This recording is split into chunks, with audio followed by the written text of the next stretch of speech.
stand?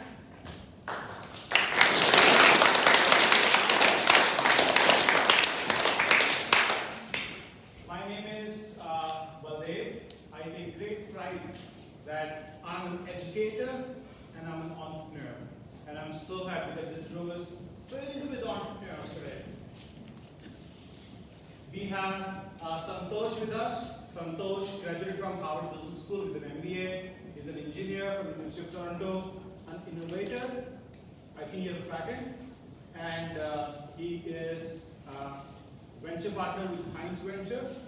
And we are so glad that you came here and you are ready to give feedback to our students. And it's a great opportunity for us to meet a fellow entrepreneur and a fellow investor from local area. So welcome Santosh with Sprint.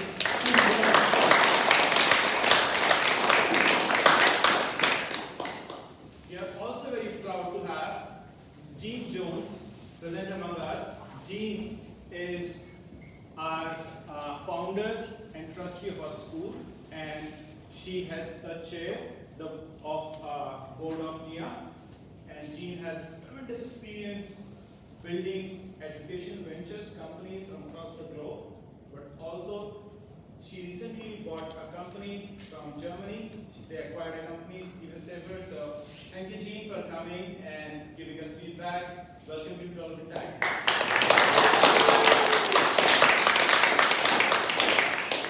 I have my dear friend Alfonso. Alfonso is a Babson MBA. Babson MBA is better than our MBA. For entrepreneurship, okay. And Alfonso is one of that sweet person you go to school with, and you just remember it, like how awesome human beings can be. And Alfonso heads NEC X, which is a venture wing of NEC, which is a very big Japanese company. And he listens to around 300 presentations, pitches every year, advises a lot of startups, very active in the ecosystem, very good person to be friends with. Look all of them on LinkedIn, they are amazing people. Welcome, Alfonso.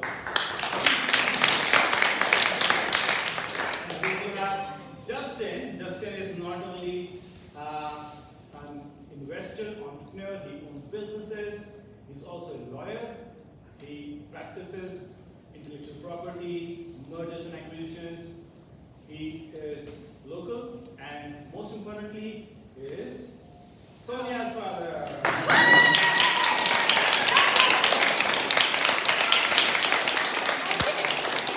Welcome, Justin, and thank you for always finding time for the school, and thank you for giving your expertise to all of us. And finally, let me introduce you to 29 bright minds, and they are all entrepreneurs. Some of them are straight into this class from middle school, so they might like come as somebody who's exploring entrepreneurship, and somebody might be like 10th grade or 11th grade. So it's a collective entrepreneurship foundations, and I'm very proud of all of them. They know good jokes. I never get bored with their class. I love their dedication. When I'm not in school, they work on their own. They're amazing at helping each other in collaboration. They have presented their Pecha Pucha, which is like 20 slides about themselves, and has blown my mind, like knowing about their lives. Like, so I present to you both an opportunity to be friends with 29 really awesome entrepreneurs, and I know that you'll thank me someday for this introduction. So we have 29 good entrepreneurs.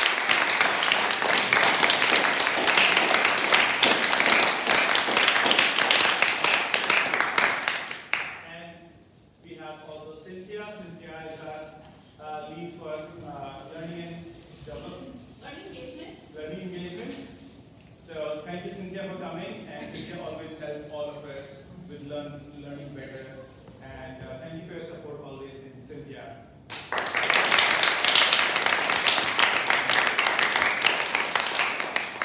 So we'll start with first team, and then as we end, we'll have a group photo, and this is where we end. And we'll have around 5 minutes to pitch to our esteemed judges, and they'll have around 3 minutes to ask questions or give good feedback. And the floor is yours. Good evening. I'm in the room as well. So why don't we invite our first team, Soaring Scholars.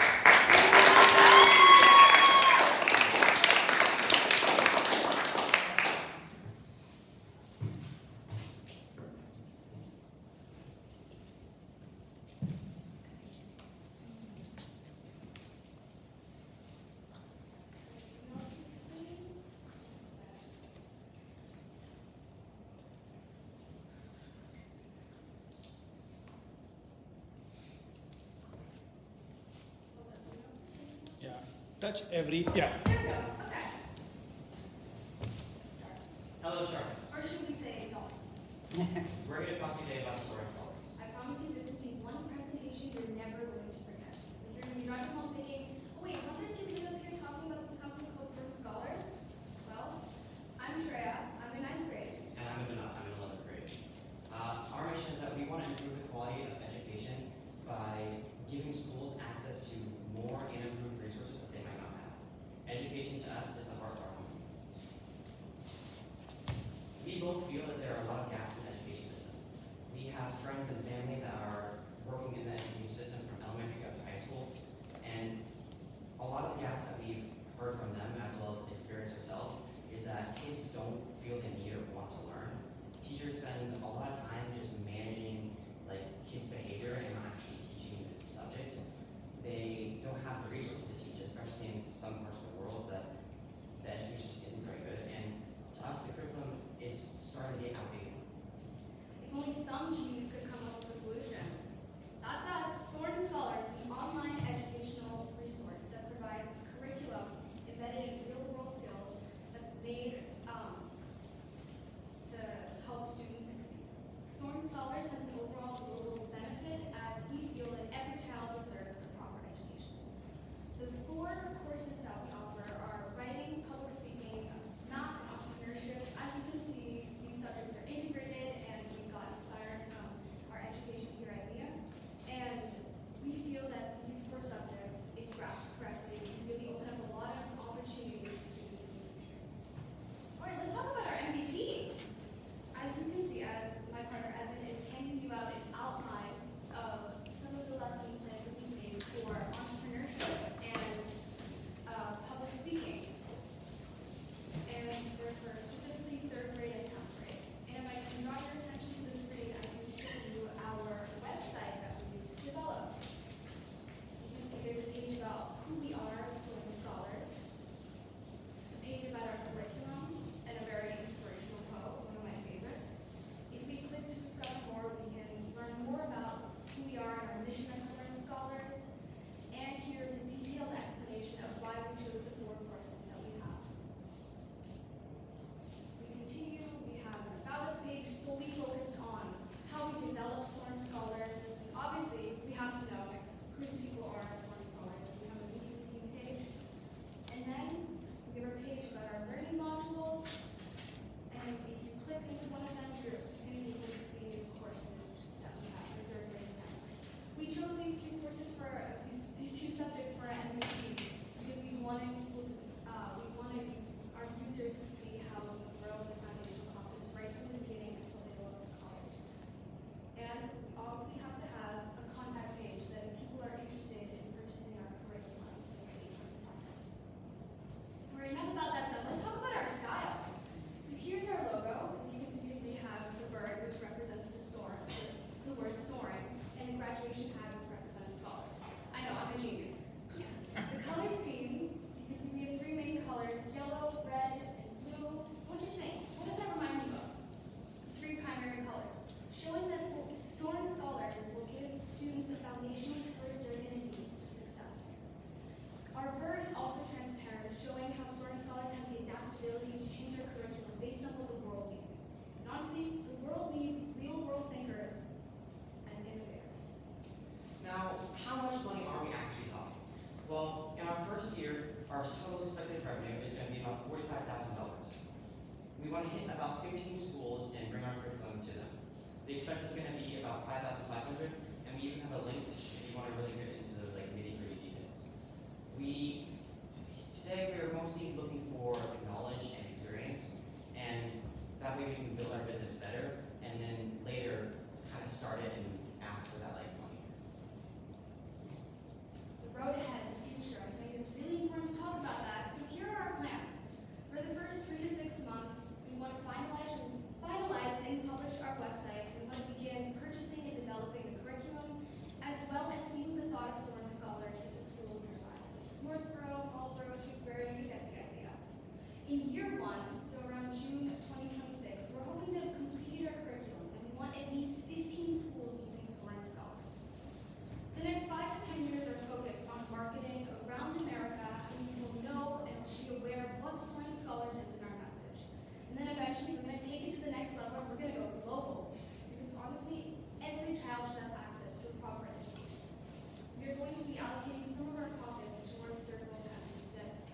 children there also have a problem. Thank Thank you for listening.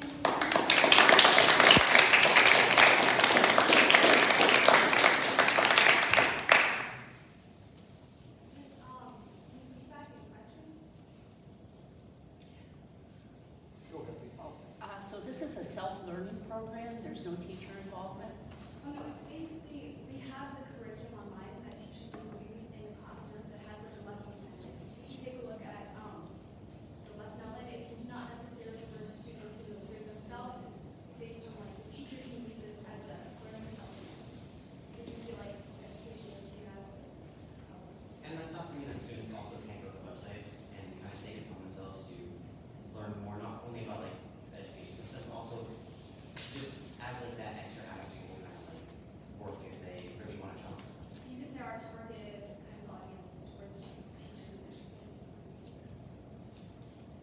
Have you thought about the homeschool community? I mean, there's a large percentage of kids that are homeschooled, and there's a network of homeschool resources. And if you could get plugged into that, I think that would be a large source for you. Yeah, that was going to be my question. Like, what was your target market? But I think you already answered, which is really good. I think it would be also good if you had some samples of saying you have some success stories. That would really change, you know, my view of this. Of saying this really works with those success stories. Yes.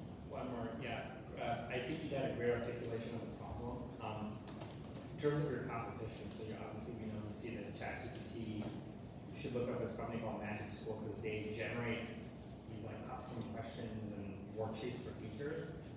How do you think about that, right? How do you think about integrating tools like that to, or be unique despite those tools? Because teachers today can just go to ChatGPT and be like, hey, come up with a little lesson plan for my kid on this topic.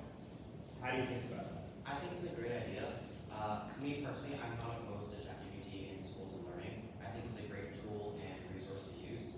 And there's a lot of, I think with that idea, there's a lot of like success that we get. Have you thought about designing a module for teacher training? So my mom is actually making her own course for teacher training. She's been teaching for about 20 years. And one of our ideas was kind of partnering with her business and having like kind of that brand be where we can have resources for teachers as well as courses for her too. I really like the fact that you have this social aspect to it. Tell me a little bit more about it. Why is this important? I mean, honestly, we feel like, especially like ever since I came to me, I feel like the kind of learning we have is really real world skills, hands-on learning. And I feel like in the world, we really need more innovators. You know, so I feel like it shouldn't just be, we shouldn't have to just for certain students. I feel like everyone should be involved in training because all of our teachers need to well training. I know for me personally, both my parents are teachers, and as I said, my mom is creating her own business to teach teachers.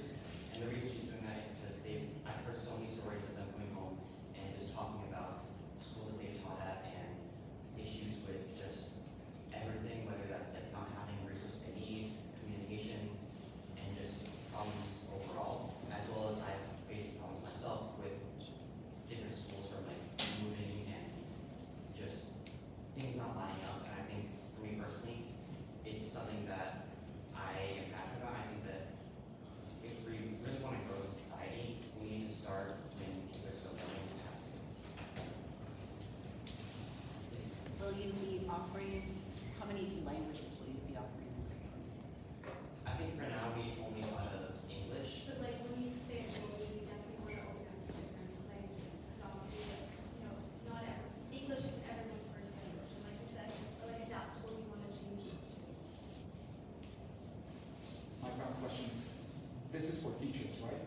With how many teachers have you talked about this problem? I mean, It's fine if you haven't. we talked to Yeah, okay. We've talked to Waldev. I've talked to both my parents as well as other friends and like relatives too.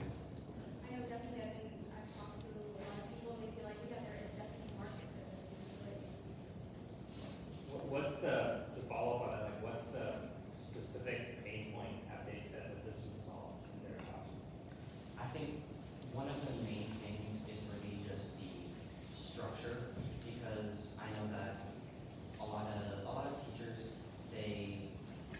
so when it comes to like curriculum and having to strictly follow that, there's either class time that is like open, or there are some kids who really struggle with certain kinds of learning, and we're hoping to especially like make it easier for teachers to have these like, to kind of like mix that time managing and that education part, because a lot of times like making sure the kids are interested in it. I know especially when it comes to elementary school, a lot of children at that age, they don't want to sit in a chair for hours on end doing the same thing.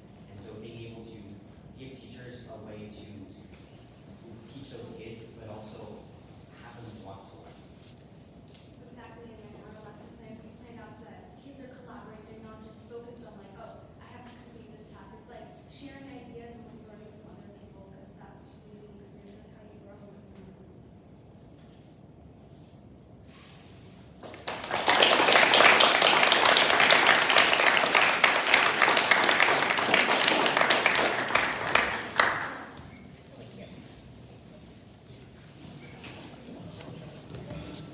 So, help me inviting our second presentation, second team, ThriftFusion.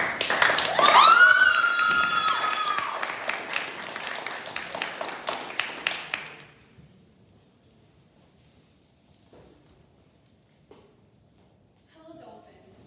My name's Lili Pops.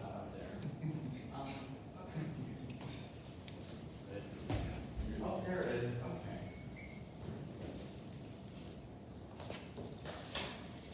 Hello, Dolphins. My name's Lili Pops, I'm Bilingual. and we are ThriftFusion.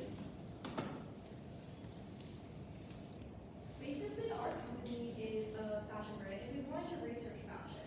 And we figured out that a lot of apparel is dull, simplistic, and usually if you want to find unique items, they're very expensive. But if you do find a cheap alternative, they're contributing to fast fashion or other damaging ways to our ecosystem. So during our research, we were wondering, what if there was a way that people could find fashion that piqued their interest, but also they could customize, and a way that would be sustainable towards our planet and towards their wallet. So we created ThriftFusion.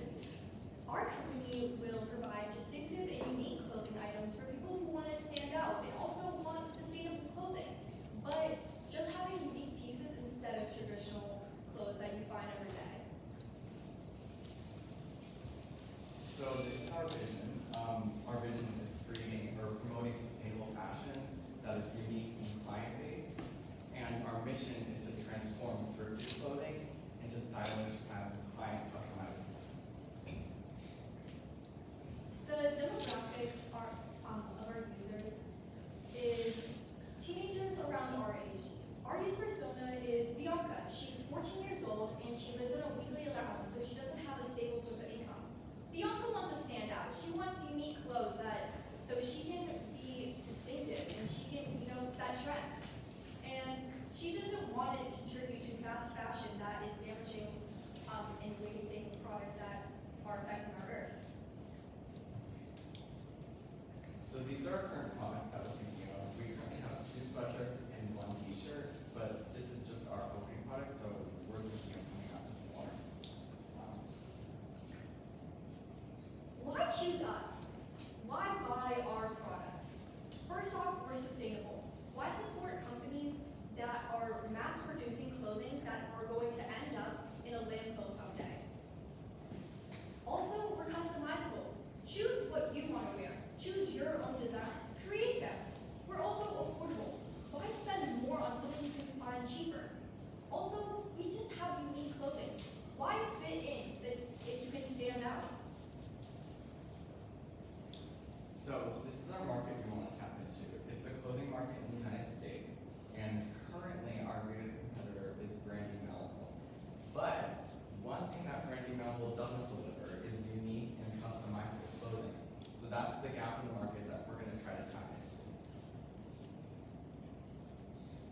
How we're going to advertise our product is we're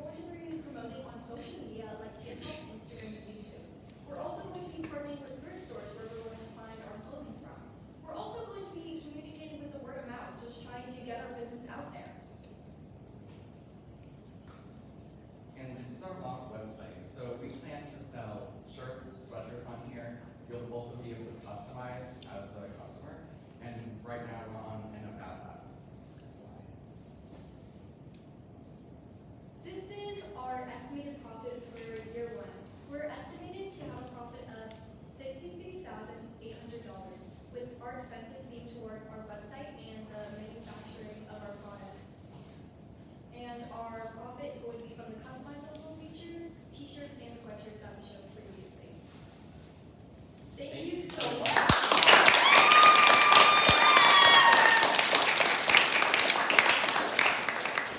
Dolphins, any questions? Yeah, same question as before. Like, tell me a little bit more about your persona. Like, who's your target market? Well, our target market is the reason we use Brady Melville as our biggest competitor is because Bianca is a 14-year-old girl, and as brands target towards either a younger audience or an older audience, we're trying to target towards kind of the in between, because you're trying to find yourself out in your teenage years. You don't know like what your style is completely. Like this is trying to figure out what you like. And with our features, Bianca can either make her own clothes or get some that we've already created on our own. I have a follow-up if you don't mind. I really like your idea. I think you have the right audience. My only concern would be Bianca, how does she create, let's say she wants a specific design on her t-shirt, right? How will she be able to create that design if she's not very good at designing? Well, in later mock-ups of our website and hopefully in the future that we produce it, we're going to have like videos. Like that's why we're going to be like advertising online. We're going to be, kind of showing how do you create your own designs. Like there will be a future of that being able to like make your own. There will be like learning. I think also in our current iteration, we are thinking of like we would have patches that people could like drag and drop onto the item we're building. That was our current thought, and again, we could expand to that in the future. Like you wouldn't be just going to Adobe design and get on something else. Where are you sourcing your materials? So where are you sourcing your shirts? We're sourcing from local thrift stores. We're going to clean them efficiently, and we're going to be recycling them because these clothes are not going to be going to landfill anytime soon. We want them to last for a long time, so we're not affecting the environment as much as a lot of these big companies are with their clothing that are going out of style in maybe even a few months, a year, 2 years. We want it to be long term and still be efficient and just like still casual wear. So essentially, that's our sustainable practices and reusable. Have you thought about maybe having people come to you instead of you going to a thrift store? Well, that was having also- drop-off boxes. Yeah, that was for the communication aspect. I don't know if Lynn said, but like we would partner with local thrift stores, and that would kind of be like an alliance that we could have. So having drop-off boxes would be a pretty good idea.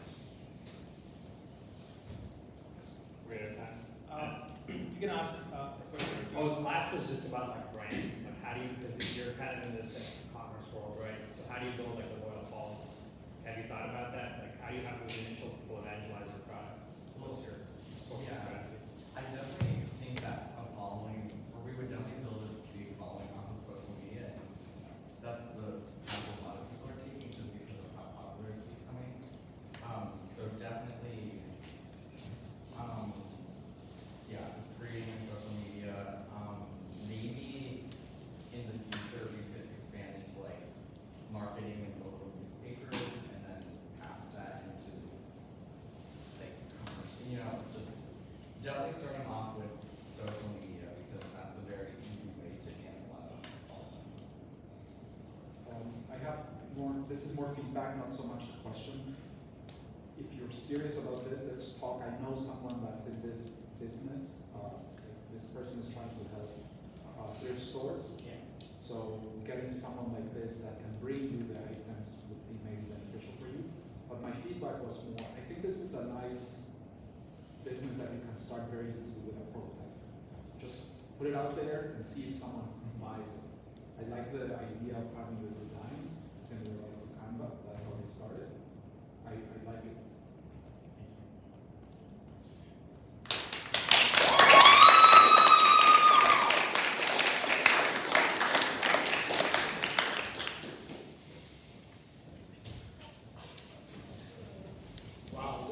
start. Help me welcome our third starter, Kankitsuri.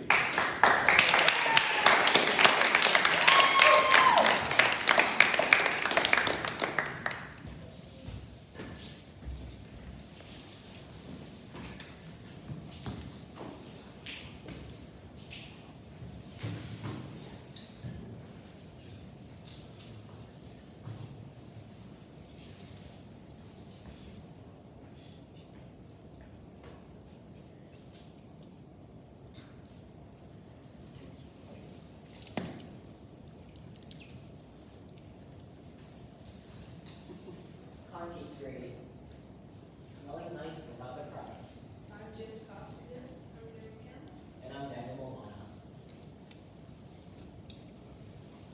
So, what was the issue? The issue was we found out that high quality cologne was super expensive. People with low wages are unable to afford it, and young people who spend lots of time trying to smell nice, spend lots of money on cologne. We don't want that happening. We're very responsible sometimes. So the solution, we're starting a company. Our goal is to create sustainable, affordable cologne that values quality while having an attainable price for younger people. So we created our first design. Our first design was this sleek, easy to manufacture, and very low cost bottle that has a bottle on it. Okay, so this is our MVP, which is a potential design for a landing page for our company. It just has the basics, our company name, and our current company. Alright, so who will buy? Our audience is younger people, teenagers, and recent graduates from college, people who have lower funds or no funds at all, who need to smell good on both fantasy occasions and job interviews, but also just in day-to-day. So the market, as you can see on this graph, is growing consistently and is expected to continue to grow like this. Meaning that our company will hopefully grow as well. So here's our competition. In terms of affordable cologne brands, competition is relatively low. Brands like Nautica Voyage and Old Spice make very affordable colognes, but the quality is not that high. Compared to brands like Sephora, Chanel, Dior, their prices are through the roof and the quality is super high, but it's unattainable and unaffordable as well. So we want to find a nice balance in the middle of price to quality. Our financial projection results are shown on this graph. So expected growth rate in the first year is 10% each month. We predict that we'll sell 100 units each month with 10% increase over the year. It costs $13 to make a bottle, and then we sell them for $20. Over the course of the year, we expect $15,000 in profit.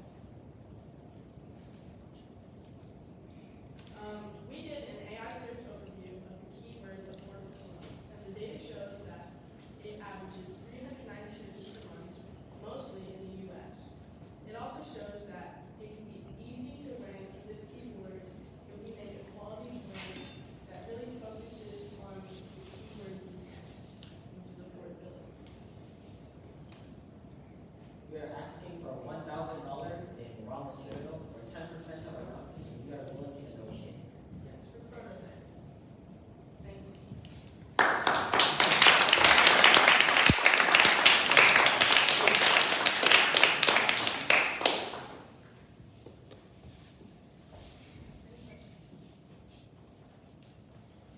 I have a question. I'm sorry. No, go ahead, go ahead. What defines quality in cologne? So it's both the scent, how long it holds, and it's like, I guess there was a bit opinionated, but like, does it smell good, does it smell good? The materials, they're going to be natural and they're not going to be cheap and bad for your body. Are you going to be exclusively selling online, or are you considering in-store sales as well? So our first idea was to be online, since we don't have a store, but if we were able to set up something with a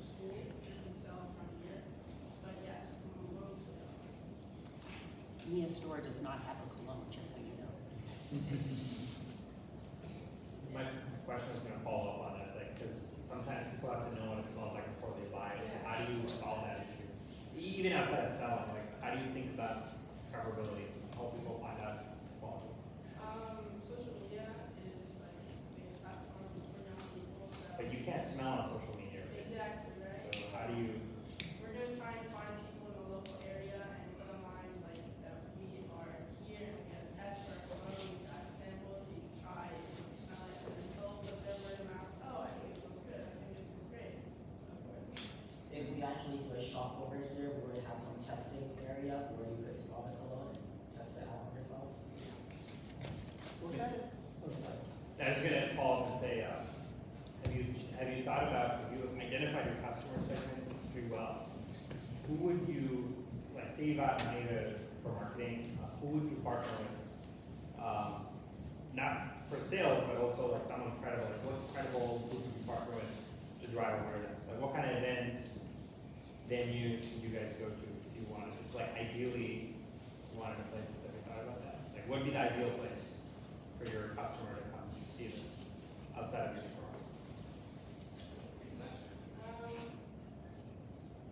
So I'm aware that there's like events that people for the like the experience models. Like they've got they've got coffee events, college events, stuff. We would try to go to one of those and also find a local business that also is trying stuff along and try to partner with them maybe.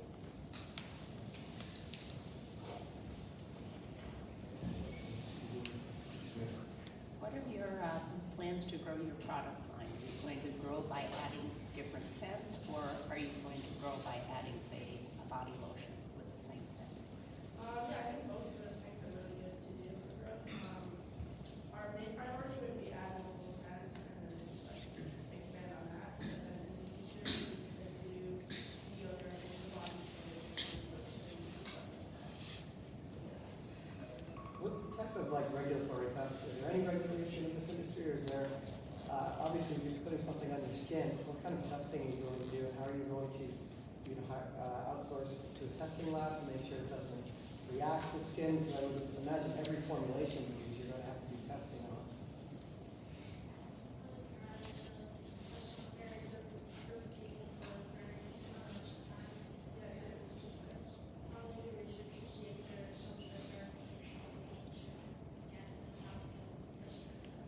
When you order this stuff, we see what chemicals could be damaging, so the chemicals are damaging. If any of the chemicals are damaging, you won't source it from there because we don't want you to have more bad skin and stuff like that. I have one question and then feedback, if that's all right. You say you're asking for $1,000. What will you be using $1,000 for?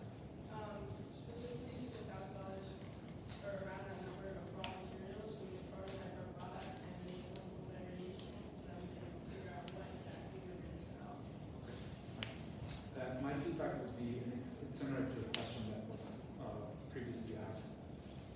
I think you need to understand why people want to wear cologne, right? So figure I'm going on a date and I forgot to bring my cologne. I would stand outside that restaurant telling them, do you want to test my cologne? But you need to figure out why do people want to use cologne, right? So you stand outside that place.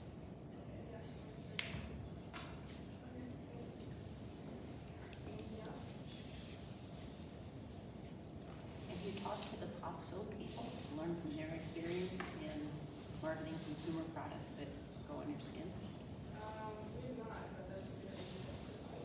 And yeah, so yeah.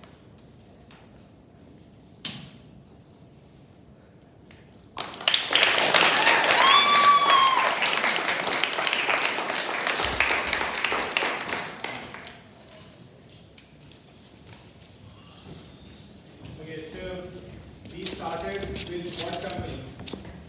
With education. So we gave Dolphins some education. Then what next? Clothing. We gave them clothing. So they are, and then next what? Scent. So they smell good. They have good dresses. What do they need now? Food. Food. So let's say welcome. Green living.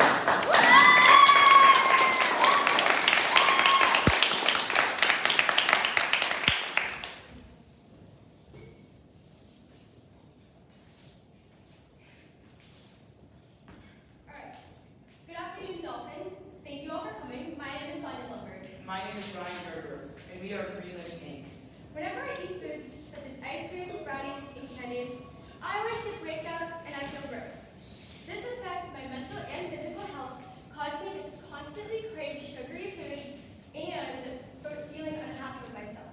And I'm a foodie at heart, but my favorite foods just aren't healthy enough. I want to feel better about what I put in my body.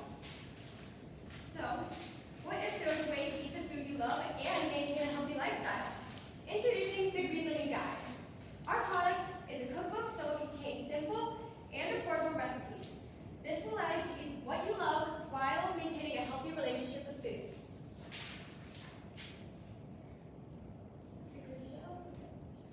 Here is our mock-up of what a page in our cookbook would look like. It is simple to read, and the recipes are easy to prepare. Now, does anybody have any allergies? Okay, good. Because we brought a little snack for you guys. Yeah. Today we brought a sample from our cookbook for you to try. It's this recipe of peanut butter brownies, but we are at an preschool, so we substituted it for some butter. We hope you enjoy.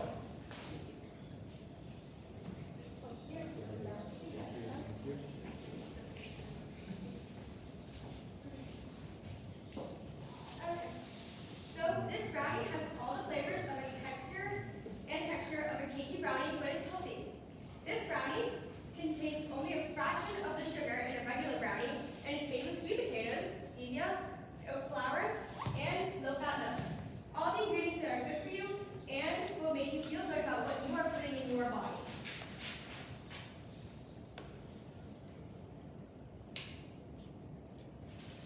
Now that you had a sample, I hope this question is pretty easy for you to answer. But if not, here are the facts to kind of share some more information. So our cookbook is affordable compared to most other cookbooks, and it's full of delicious and healthy recipes. So our total addressable market in this case would be buyers on average between the age of 30 and 44.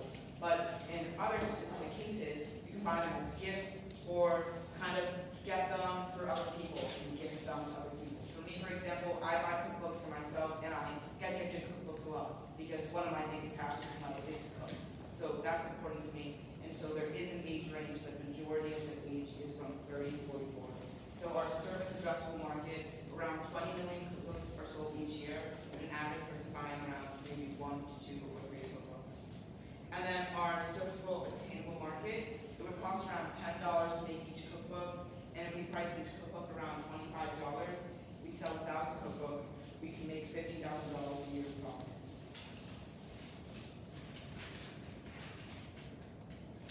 Are you ready to not only cook your healthy meals, but to partner with us?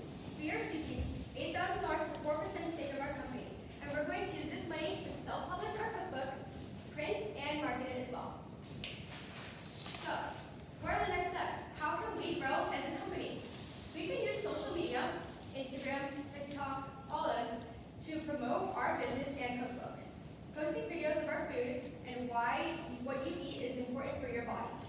Next, we can also take advantage of the numerous opportunities that NEA offers us. For example, we could attend events such as NextGen to further our entrepreneurial learning. And today, we are seeking a partnership with you to help mentor us through our business startup process. Thank you all so much. Thank you.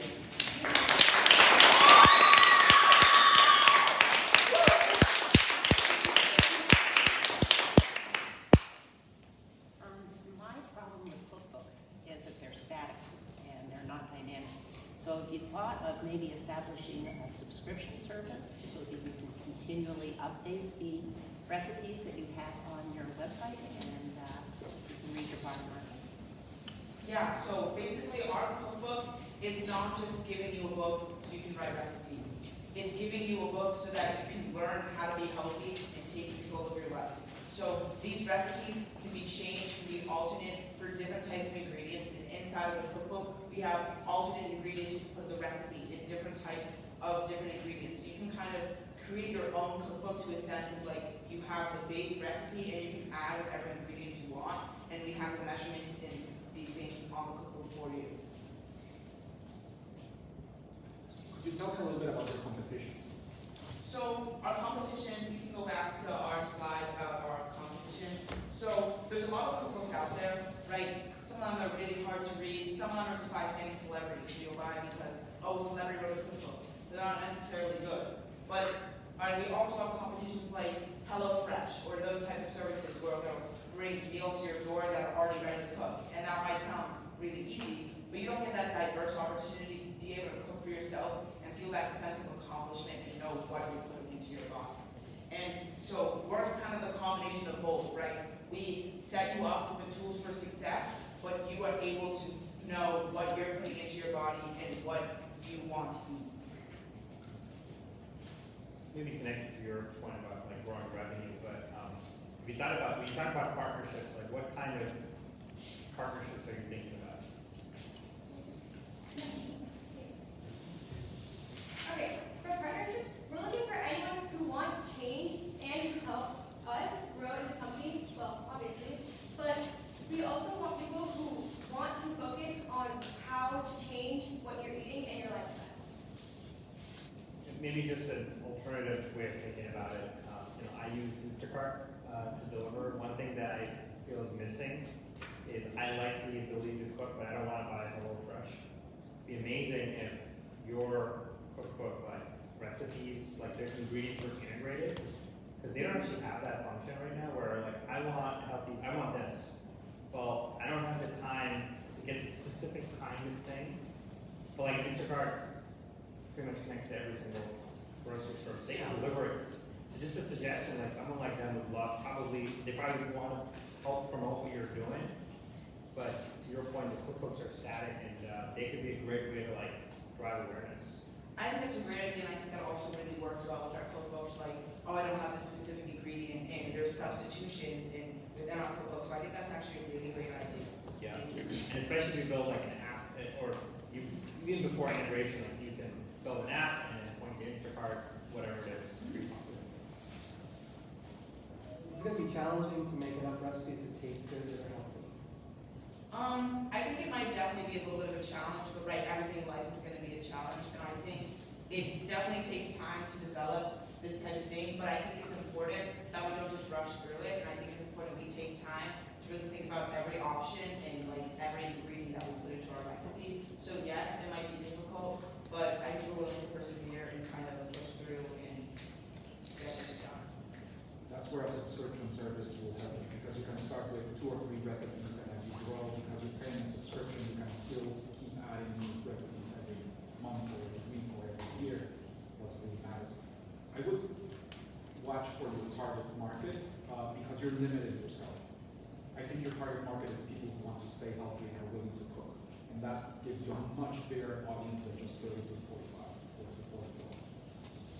Okay, thank you so much.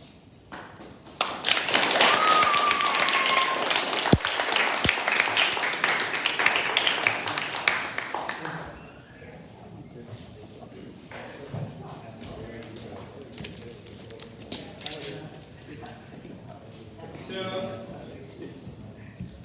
now, when we've talked about food, I think we should also talk about desserts. So why don't we welcome Lili Pops?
Cake Pops.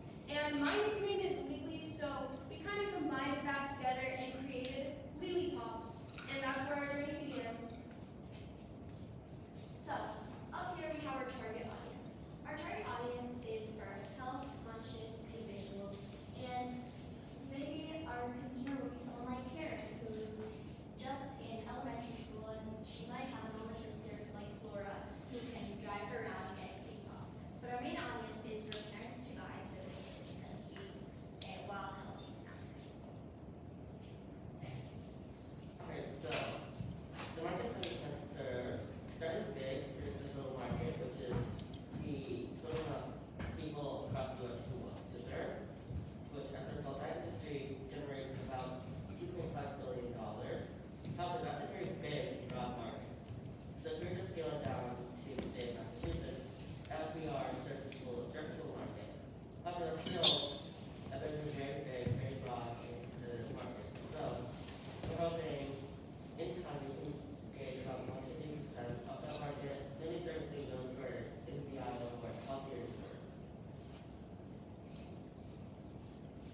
Our profit. So each cake pop will be $4. The cost for ingredients per year will be $22,000. If we sell 80 cake pops per day and keep our store open for 200 days per year, we would make $42,000. Up here we have our competitive landscape. When we first thought about this business, we compared ourselves to Starbucks because most of us have had a Starbucks cake pop. And while they are a fun, sweet treat, they also are not the healthiest. So we also have Walmart up here, which Walmart does carry cake pops, but they're not the best quality. We also have more gourmet cake pop businesses, but in our opinion, they're just far too expensive. Personally, I would not pay that much. And you can see that we're up there too. We have a high quality, but also not for super expensive. It would be about 50 cents more than a Starbucks cake pop while getting a healthier experience. We have a sweet deal for you. We are asking for your partnership, and today we are seeking $30,000 for a 10% stake in our company, Lili Pops. Thank you.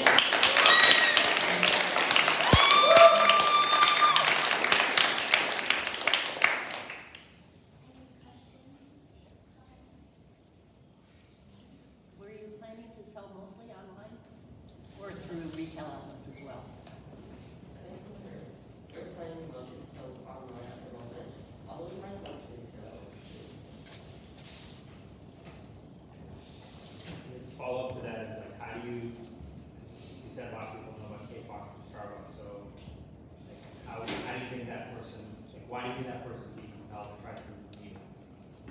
Well, we know that it's not, we have to spread it through like maybe social media or just word of mouth or partnerships with maybe like you guys. So we would probably just try and get ourselves out there as best we can and hope that people would want a healthier alternative because if you look like people are trying to try healthier foods. Just an idea, like if you talk about like the Whole Foods, because they're known synonymous with We healthy. actually haven't disagreed. Yeah, and like having like a pop-up stand, Yeah. and then revenue share with anything that comes through the door, they can get a portion. So that gets you to your target audience. And those are precisely people who are coming. How are you planning to package these so that they don't arrive flat? We haven't fully discussed how we're going to package it. It would be some sort of box that would kind of have a cutout so you kind of just put the cake pop in, but we haven't fully discussed how we're going to organize that. Have you tried selling any of these? I know you mentioned that you have some prototypes. We have not tried selling them yet. We're hoping to make some students like give it out to the NEC community and see how that goes. What are some of the specific differences between the Starbucks cake pop and your cake pop? Well, so we are trying to make a healthier alternative for cake pops. So we would use more natural and we would use alternatives for sugar. So we would use like monk fruit or stevia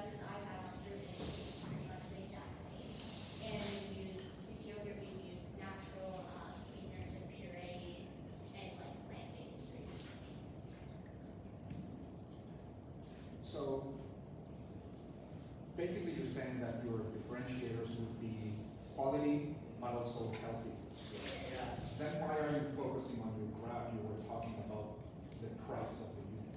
I guess people who want to be healthy and high quality, they might not care so much about the price. Yeah, that's true. That's fair.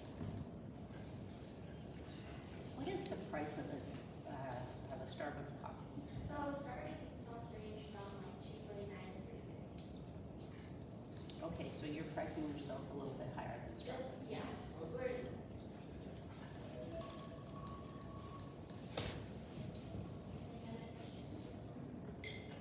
Yeah, so obviously your target consumer are kids, right? But you're selling it to their parents. How do you market to them? well, we kind of are trying to make it so that it's not as much sugar to make them, because kids get kind of hyperactive on sugar. Yeah. So make it not have that happen, and it still is like fun for them. I guess I want to just quickly pull up the combining what both of you said, which is, like, as a parent, I have a kid in that target age. I might not even care honestly about tasting it because it's my kid. I just want something healthy to check off the box. And the easiest way for me to get it is ordering online. Yeah. And so if you think about, because right now kickbox are sold in person, you should pick it up, but if you could solve your point for packaging, and you understand the needs of the parents, you may be able to bypass the whole kind of in-person thing, just like make it as easy for them to get that as possible.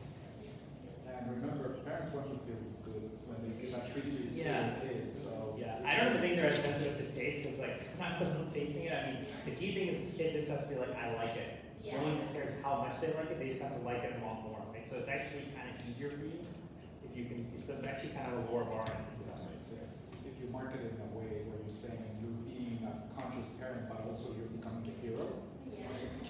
that's very powerful.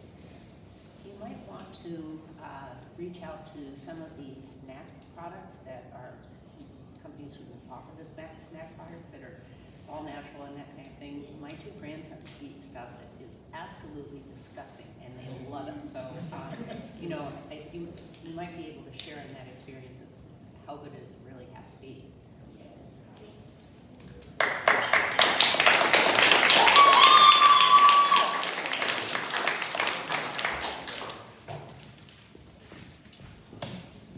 Quick question, how many teams are done? 5 are done, so they are midway. So we have given them education, food, scent, a cookbook, a dessert. What do they need next? Use it.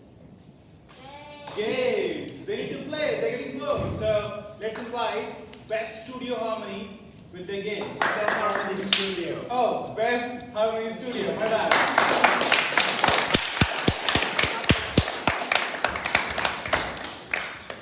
We are the best.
Hi, Dolphins.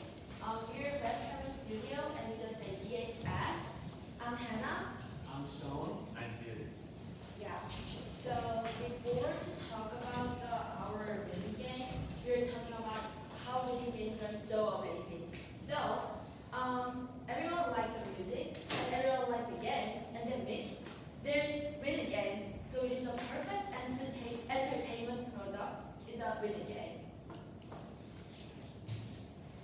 Now, the rhythm games of today are severely lacking in quality of entertainment, due to the fact that, one, they're not creative. One, they're not creative enough, and two, they're not portable. They're not accessible to people who are on the go. So, our demographic here, we're trying to. That happened the reason I pressed the space bar? I'm so sorry, Dolphins. So our demographic here are students in America and Eastern Asia, in China, Korea, Japan. These people, they don't have a lot of free time, nor do they have a lot of money, nor do they have access to these $1,000 pieces of technology that we may all have access to here. And so, in order to appeal to them, we must create something that is portable, something that is accessible internationally, something that is quick to play, and something that is inexpensive for them. So we have our mission to make a new creative rhythm game that is challenging while also being easy to access. And this is our story here. I first come up with the idea of this game at late 2021, and I started making it in early 2022, and I just got the first demo of the game and posted it on the video website and attract almost 100 people to my group chat to help me develop and test the game. And after I came to MIA, we are entrepreneurship class, we just made up this group, and I take this game called Spring Break and a part of this group, this company. And this is a demo. This is a video I made, like the demonstration video I put on the video website, but we are not gonna play it because we have a live demonstration organized for you. Yes, the actual game will be run on the video. So, while Billy's getting that set up, I'm going to talk over this for a bit. Since we want it to be portable, we've designed it for mobile phones because everybody in this world has a mobile phone. It's the 21st century. And we've also designed it to be completely free to play. Or not completely, of course there's still in-app transactions, but free to play, free to download for accessibility. And now, the innovation. This is our MVP, new web product that we show you. To focus on my talent, not on that. The innovation of this comes in, you may not recognize the phenomenon, but we have a non-linear scoring mechanism. It really makes it amazing. Most games like this are set on most games like this are set on a simple balance score. Meaning that notes just come down. The speed is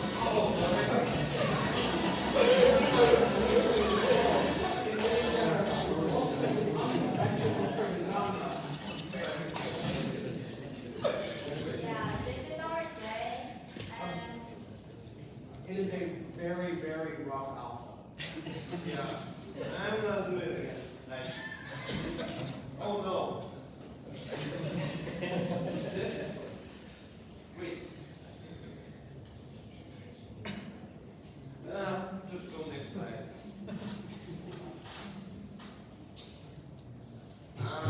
It's nothing up with the game itself. It's something with the connectivity between the game and the computer. Because Billy has his phone linked here. And so, you can see a video of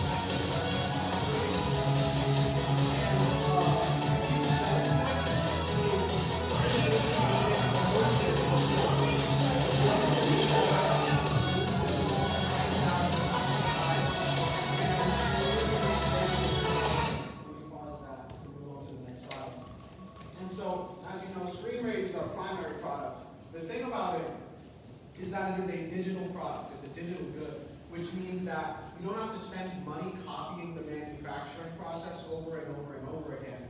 You make it once, and then you sell it, and you can make nearly infinite copies of it by uploading for a fraction of a fraction of a fraction of a dollar. It's also very innovative and again free to play. Now over here on the right we have our secondary products. First up, downloadable content. This is going to be new charts, new levels added to the game that users will pay for in packs. And again, it is a digital good. It's very easy to mass produce. And it's easy to integrate since you really only have to make a new chart for the game and then have people pay to access that chart. Another secondary product we have, swag. Everyone loves swag. We all wear clothes, right? Swag is material, it's functional, and it looks good. But another advantage of it is that since our logo is going to be out there, it acts as free advertising to an extent. And this is our user interaction model. And you want to explain this? Yeah. So our first phrase, they heard about our games, and second phrase, they download our games because they're interesting, and they buy some tokens about ours, and then third phrase, they like our games, so they spread about our games to draw the mouth, or they just play in the school, and friends can see their games, and they can download it. So it is like a loops, yeah.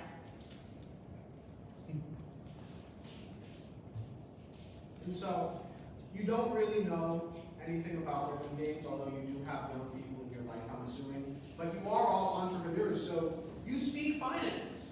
This is good. This is your stuff. What we're asking for is 70 grand for a 7% share of the company. Now, 20% of that would go to labor and outsourcing. Oh, 20 grand, not 20%, I'm so sorry. Would go to labor and outsourcing. Basically everything that we need to complete the game and get it ready for a market state. 20 grand would also go for marketing, ads and sponsorships, which is how we're going to spread the initial word of the game. We're going to sponsor creators, we're going to rent ad space and all that good stuff. And another 30 grand would go to composition and licensing because music is expensive and you can't really have a rhythm game without the rhythm. Now if you look over here on the right, this is the average revenue of 3 of our competitors, which really shows what we could achieve if we break into this industry, because this is a very small slice of a big industry, this giant game industry that just keeps growing and growing year by year. This is nearly $130, and your investment could turn into well over 1,000% of 1,000% of that. And so you're exponentializing this by funding it.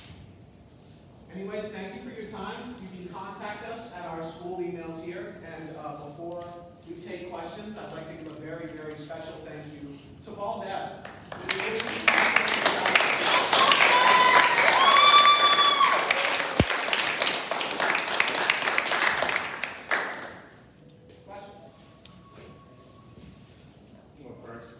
I love the fact that you created a demo test with users.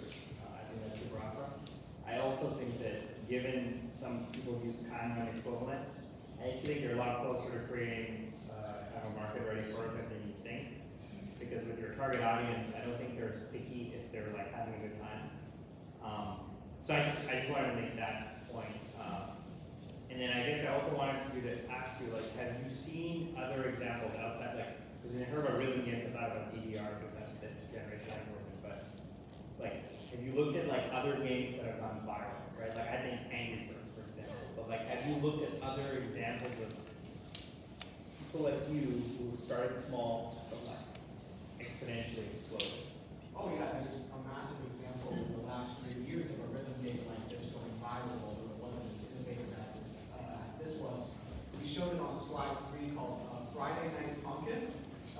It raised $2.5 million, or $2.8 million within a year on Kickstarter. And without the game being fully released. The game was just on there, or on Newgrounds for free. And so, if we actually implement our business model, we're thinking that in 5 years, 10 years, we could shoot through that entirely. Okay.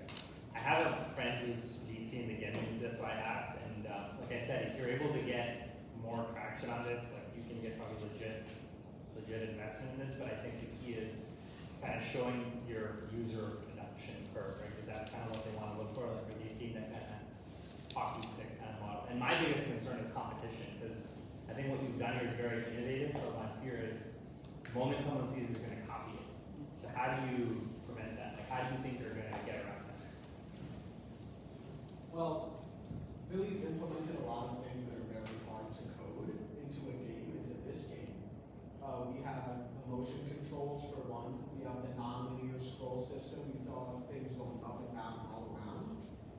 And Billy, would you want to explain why it's hard to copy?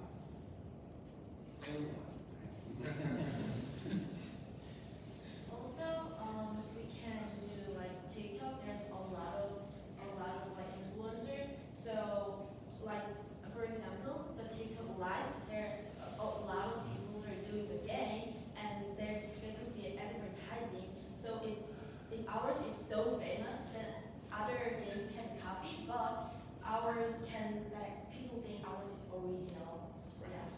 Yeah, so I think you're asking for 70,000, right? I would like to know where that would get you in terms of runway. How much time would that give you? And I'm asking that because you created a game already, right? That's something that you could, I'm not saying that it's easy, but you have the capabilities, you have those resources in your team. So that's something that you can take care of. And then you are spending a lot of that chunk of money on, you said for music, to get those licenses.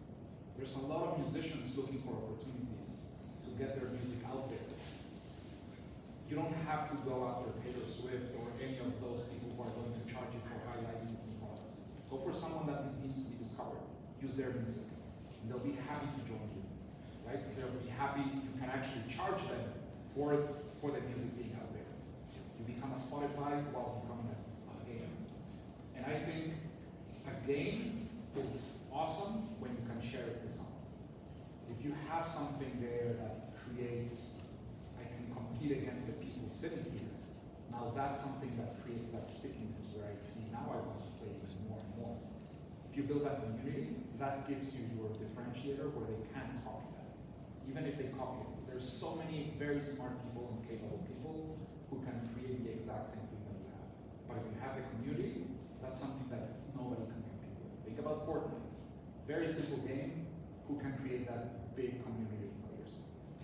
It is like easy to build a big community if you have someone playing it, because like for this game specifically, when you play this game, you will make a lot of big actions, and the others will they will focus on you, and they will well, the game is very funny, and they will ask what is the name of the game, and they will download it, and so this will help to spread the game.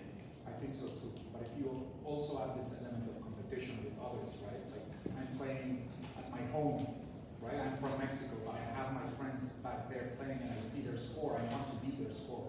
As a rhythm game player, all of the rhythm game will give you a score, a result after you play a track, and they will send the screenshot of the score into group chat, and that's how they share that. There's a very big culture of leaderboards within rhythm gaming communities. I live with this one. He's up until 3 a.m. every night trying to beat someone else's score on a rhythm game. Not that. I don't stay up at 3 a.m. Mackenzie will hungry. We are not spilling all the beans today, okay? We'll save something for later. Saving the beans, yes. Yeah. Thank you.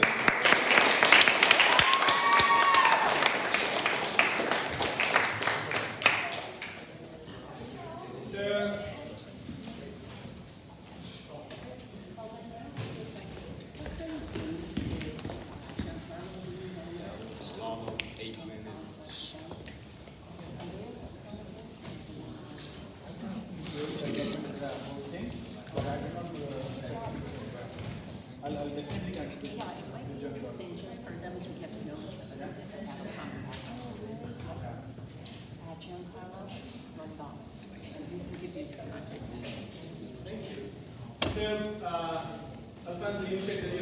Asia. Jean also lived in China. I am from India. We have 4 international students, and we are trying to solve a very specific international issue with the next company. So help me welcome our next team.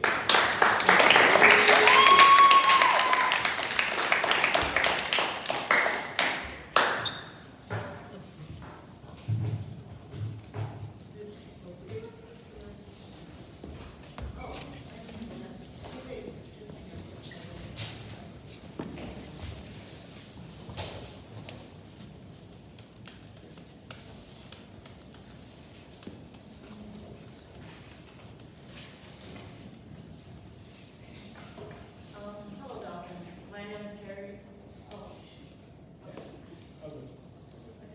My name is Carrie, and this is Raina, and we are Bright Minds. So, start with the simple questions. So, who we are. My name is Carrie, and I'm an international student from China, and I am a 12th grader at NEC, and this is Raina. He is a 9th grader at NEC, and he's also from China. So, being an international student, we have a lot of experience with test preps and online courses, especially during the COVID times. We did classes through Zoom, and we did tests through Zoom and all that. And throughout all this process, we found out that there's one slight problem, which is it is almost impossible for us to seek help from teachers directly. It is impossible for us to find the right teacher for ourselves directly. It is always through some kind of agency, some kind of middleman, some kind of consultant that puts us with a teacher that might not be our best fit. So we decided to create this company called Bright Minds with the mission of helping all teachers and students to find their best match. So who do we serve? We want to help students who couldn't find their perfectly matching teacher and would like to gain a little bit of power into the process of selecting their educator and be in direct connection with their teachers. And we want to help teachers to find the right students that they want to educate, to find the right students for their subjects, for their teaching styles, for their preferences. So what can we do with our platform and the form of connection that students and teachers can form? We can provide one-on-one or multiple-to-one service and develop detailed and reasonable study plans for individuals. With our broad platform, we can have a big variety of choices that allows both teachers and students to choose their favorite teachers and students. And we can act as a platform that protects both the teachers and the students' rights, certifying every teacher that uploads their diploma, their teaching experience on the platform, and testing every student for their level of education, so we can find the best fit for all of them. So this is our logo. It is consists of a light bulb, which represents the bright part of our brand, and a pencil that represents how this platform empowers students to write their own stories and pave their own paths. So this is a short demonstration of our MVP. It's going to take a second to load. As you can see, once we click into this website, there would be a short introduction to why Bright Mind and all the certifications that we would, procedures that we would put into place to make sure that the educators are certified. And once students or teachers are interested, you can click on this button, Start Now, and select if they're a teacher or a student. And if you go into the teachers page, they will provide you with a list of things that you'll need to upload and be certified for to ensure that you're what you claim you are. And for students, you will have a list of questions asking you what kind of educator you want, what subject you want to be educated in, and what kind of level of education have you received, and even a series of questions to test you and see how educated you are in the area you want to study. So, back to the presentation.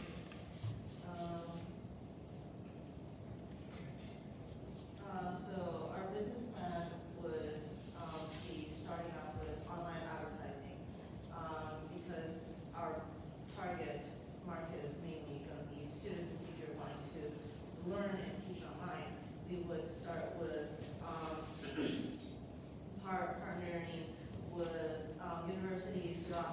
to offer on-campus or online supplementary courses and target people through social media and local schools and partnering communities.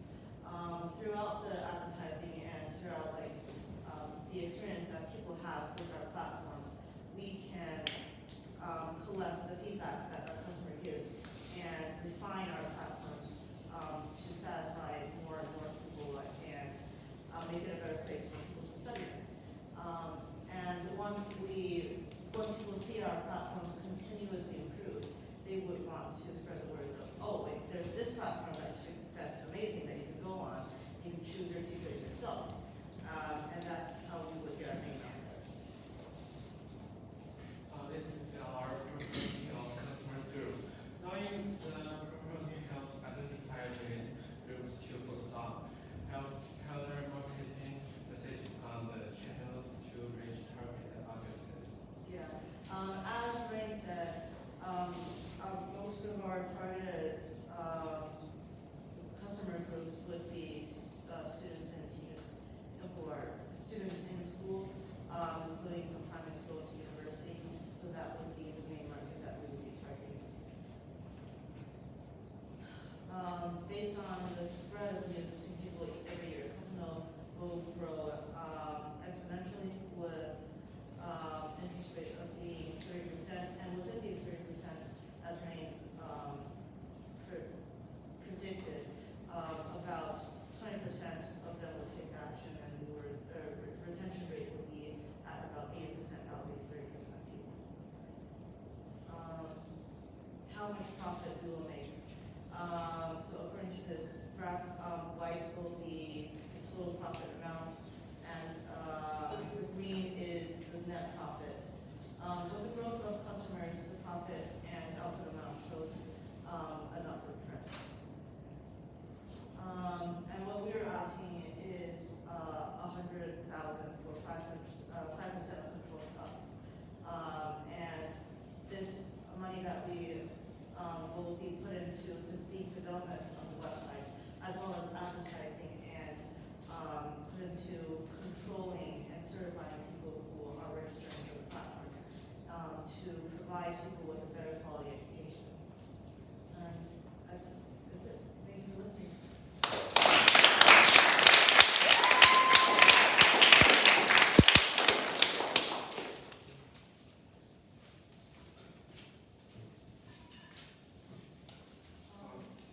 I'll start if that's okay.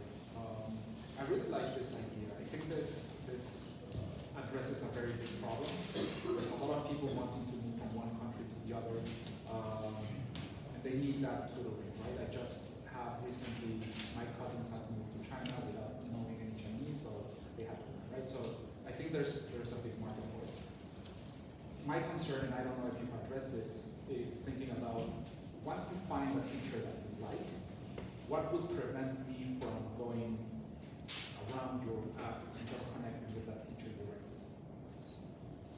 That is a very good question. To be honest, we haven't thought about that yet, but I think this is a common concern that all platforms have, which is teachers going off the platforms and being directly connected with the students. But I think one big part is the protection that we give both students and teachers.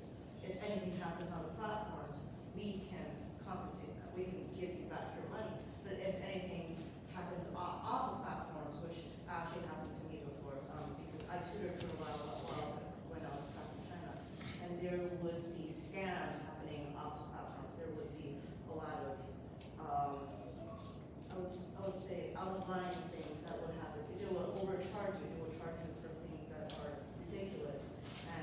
But having a platform that certifies everything there is going to prevent that. And I think that is the biggest point for all the teachers and students to stay on the platform.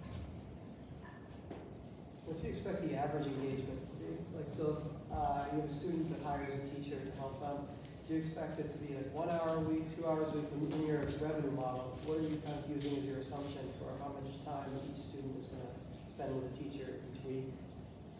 I'll have to ask Rain about that because he's the one doing all the math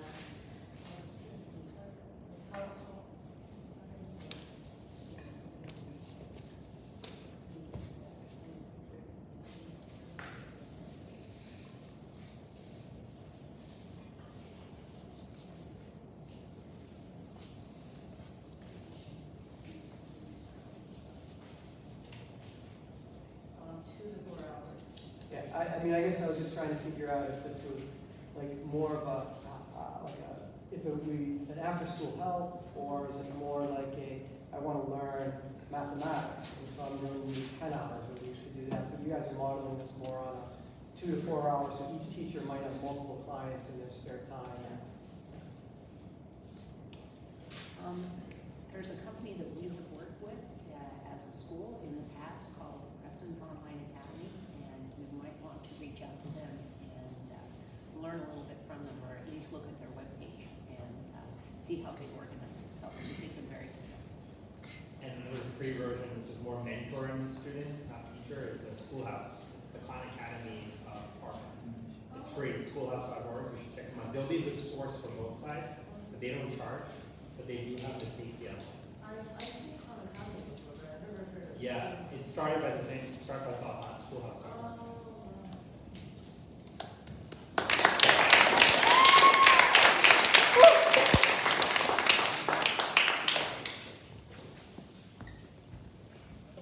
Let's welcome InspraNex.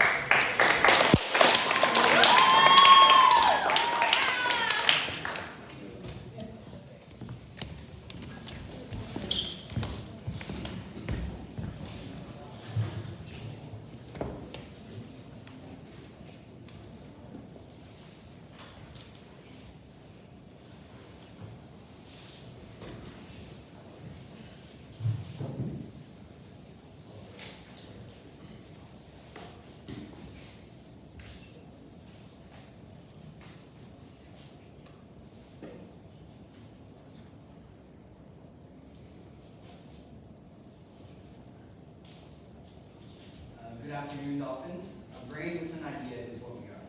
We are the mentors of the world. We are the intellectual social media. We are going to challenge the way social media works. Hello, my name is Hector Cruz.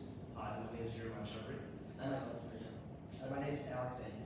And we are InspraNex. InspraNex is an intuitive social media platform that's designed to connect you to people that have similar interests, passions, and occupations. And will also be an app that connects you to not just a person that can teach you, but a mentor in those fields so you can grow and develop your skills and learn new ones in the process. InspraNex is a platform we decided to make because we felt like it's important for people to be able to develop their skills, and especially in this day and age where you might be able to hop on YouTube or TikTok, you might learn the information, but you won't be able to absorb it in a way that actually allows you to then implement it. A little bit of story about the name. So our first name was Spark Circle, and because like the idea is a spark and the circle is like the community you're building on our platform. Unfortunately, we're unable to use that name, so we had to then rebrand that InspraNex. And the name came from inspiration, because our app is meant to help you inspire your next idea and develop those ideas.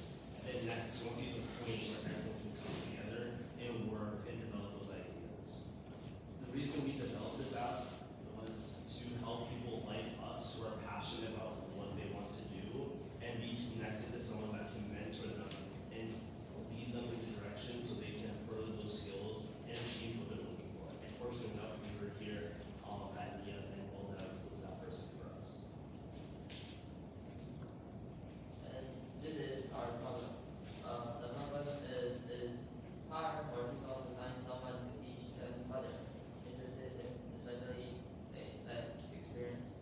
And this can lead to low motivation, low self-worth, and difficulty handling alternative with. Additionally, students without hobbies often face career depression, and professionals without hobbies struggle to build meaningful connection.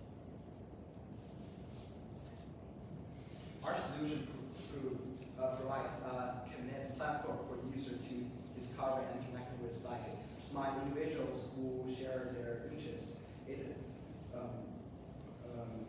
encourages meaningful conversations, builds stronger connections, and build a diverse sense of community. Our apps help with people that struggle with lack of motivation, lower self-worth, little capacity for constructive feedback. Having people don't have hobbies, students that participate in hobby have higher levels of the depression. And lastly, people in the workplace that don't have hobbies can struggle with making connections. So let me talk about the app a little bit. The app itself is structured like any other social media app, but with other implementations. So you'll be able to talk to a mentor, be able to have a call feature in the app itself, which will allow you to reach out to them, and the session will be for about an hour. Then on top of that, the platform itself will have long and short form content. What that means is if you're not in a session, we just want to learn and then like see what the person you're talking to is like referencing to, or just like have more visualization and like further your growth. You will have access to videos made by them and in detail talking about those skills and either those processes that you're trying to work on more, and be able to curate what you see to, on your profile for yourself. Our app is designed for people who share hobbies and want to connect with another who have the same interest in it, help users find professional and passion groups where they can learn, share, and grow their skills. Our app is for everyone at all ages. Thank you for listening to us talk about your product, and now that you know about us, let's discuss what we are looking for. Let's talk more. As people searching for help learning something, find mentors and then pay them for their sessions, we take a certain percentage of that transaction and whatever other type of transaction happens on our app. We will have normal ads on our platform, but we will still have offer some advertising space, and as such, that will be another stream of revenue from our ads. Now the last one, paid membership. So we will offer a monthly premium subscription with different tier levels. These different tier levels will give mentees greater access to the resources that app can provide, such as a longer session time limit, reducing individual session costs, and different levels of free session models. So essentially, if you don't want to, if you subscribe to the membership and you don't want to pay, you're not looking to pay that much, you get an allowance for free session per month, and you can use that free session, and then you would just be paying for the premium plan instead of free session.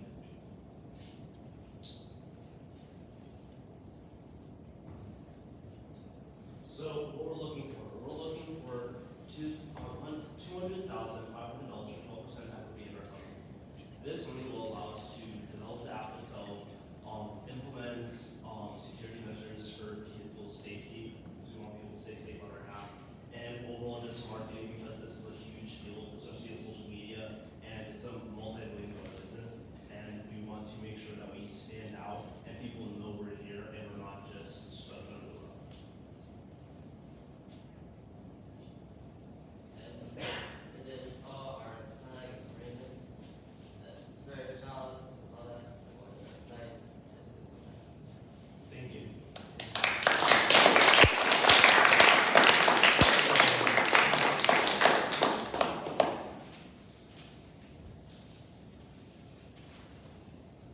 I can go first. The first thing I thought about when I saw this is before you like get the funding for your apps to test this out, have you considered like something, and I know this for all audiences, but I think about people your age looking for mentors who are older.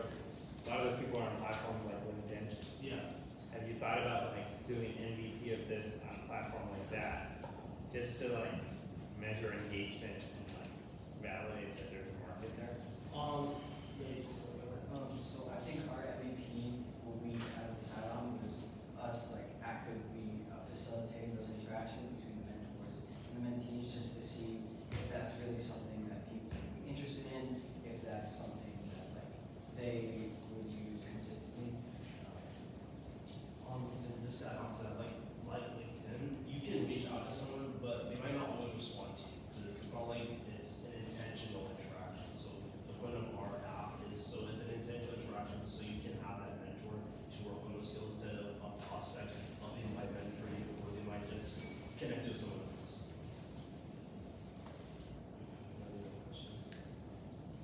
Yeah, there's a very interesting element to this because I think there's a certain group of people who are really wanting to give their mentorship, and those are people who are usually like elderly adults. I had the opportunity to work in a facility where they would get elderly adults with teenagers, and they would just exchange. It was really good for the elders because they had someone there who would talk with them, and the teenagers would get that mentorship. Have you thought about doing that process? No, that hasn't been something directly thought about. We were thinking of along the lines of it's like any person in the field, if they want to share their skills, they can, and like of course they get paid in the sessions. So like for them it's also another additional revenue stream, but that's something that's How much were you thinking of paying the person who's mentoring?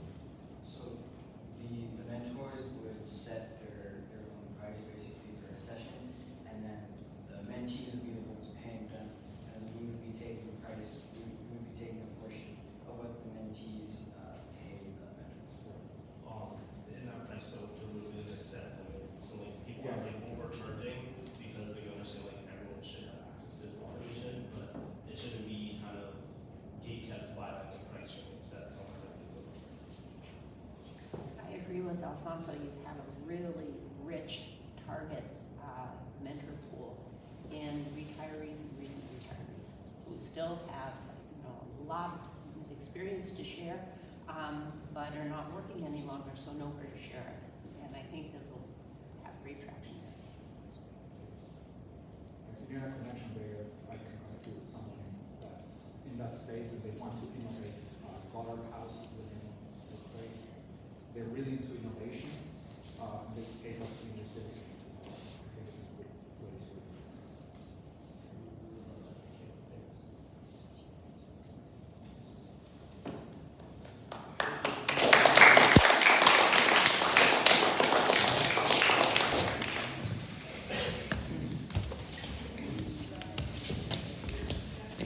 And let me welcome our second last presentation for this afternoon, AppsWorks.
Be a way to get rid of it, but I have no idea how.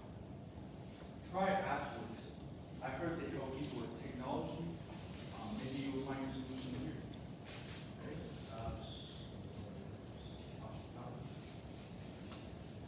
Search up how to get rid of ads on your favorite websites. I can sure use my favorite app website without ads. I'm going to search it up right now on our website. Hopefully this works. So an article.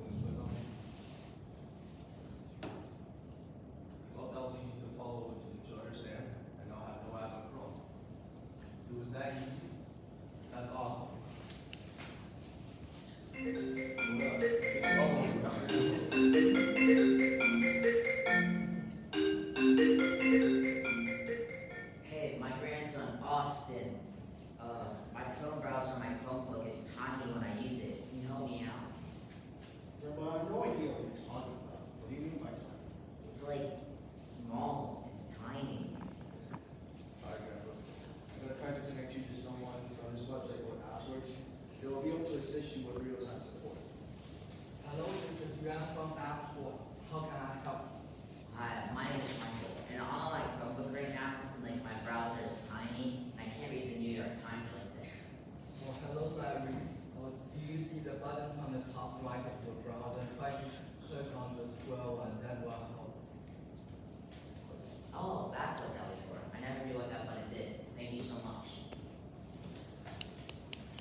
revenue for our first 10 years.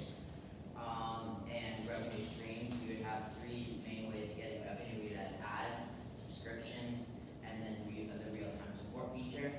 Advertisements, we want to kind of limit advertisements to like only tech-based advertisements. We don't want like a random like back scratcher to be advertised on our website. We want that to kind of relate to the customer. We have a premium subscription. Like most services nowadays, it would be new and exclusive articles on the website, no advertisements, and priority support for the real-time support feature and our real-time support feature. So they would start with a certain amount of free uses, and after that's over, they can pay for more uses, or when they get the premium subscription, they get a certain amount. Thank you. Thank you.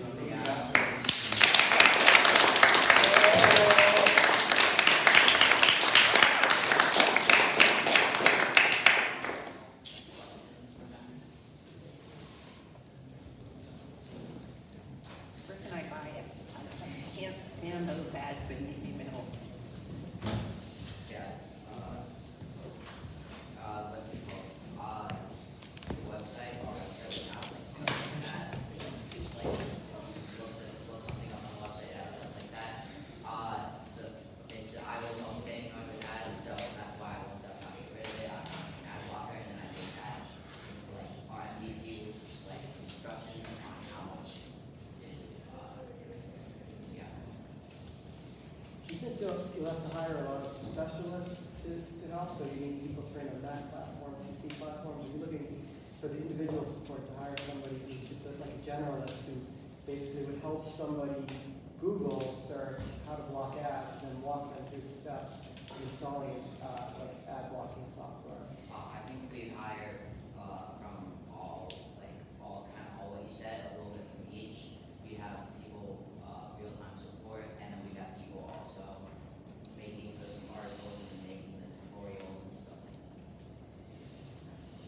Do you have something specific that you want to start targeting? Because I know right now you talk like, in general, you'll get help with technology, but is it something, would you start with a specific theme, for example, the ad blocking? The idea kind of started about like how to download apps and how to use certain apps. So we probably start with something in that space. Have you actually tested this with, other than your grandfather? Have you actually, like to your point, figured out what those apps are, or like what even devices they use? Like my grandma uses an iPad. She just skipped the whole computer generation. Went from nothing to iPad. A little bit, I guess, with like my fellow students struggling with technology and like stuff like that, but we haven't actually went out. Because I know in Apple, they like, I don't know how that interface works, but when when you install like an update in OS or those websites where they teach you if there's an update, they like highlight certain things. I don't know if there's a way to do that in iPad, but I feel like that would be a great thing to look into, because it'll just like highlight certain things on the screen, which could maybe make their life like 10 times easier, because that, and presumably AI can train that. Something to look into. You might consider partnering with the AARP, because I think this is a problem that's rampant with older people and could be very helpful in reducing stress in their lives. Yeah, I agree. I think if you target a specific audience, then you can target a specific problem, the problem they have the mostly, and then you find a very easy solution for that problem. That will get you started, and then you can start growing those problems, the problems that they have. You can start growing that part, and then you start growing the audience. I feel like maybe younger generations, you just use YouTube, right? Like you can search for many of the how-to-dos there. But I agree, there's some audience that don't know even how to use it. So you start with that. Yeah.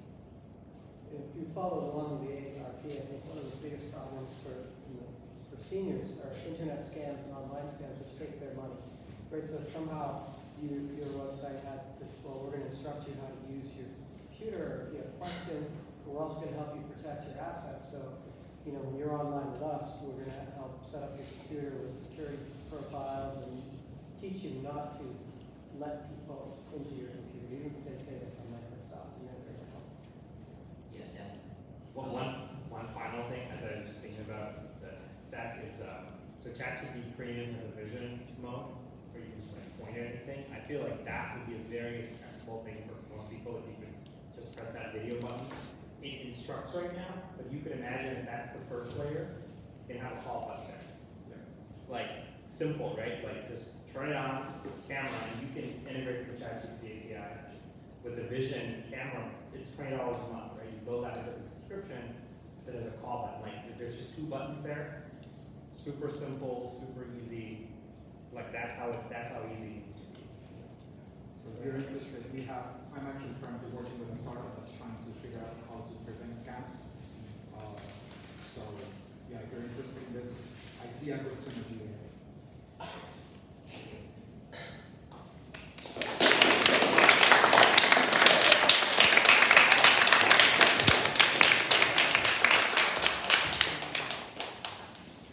So, help me invite our last startup for the evening, Lens.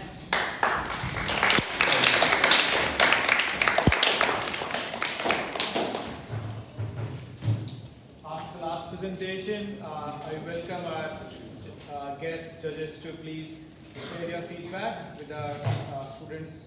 How do you feel about their pitches, about their efforts? What advice do you have for them? And then we'll have a group photo and then we'll call it a day. So thank you.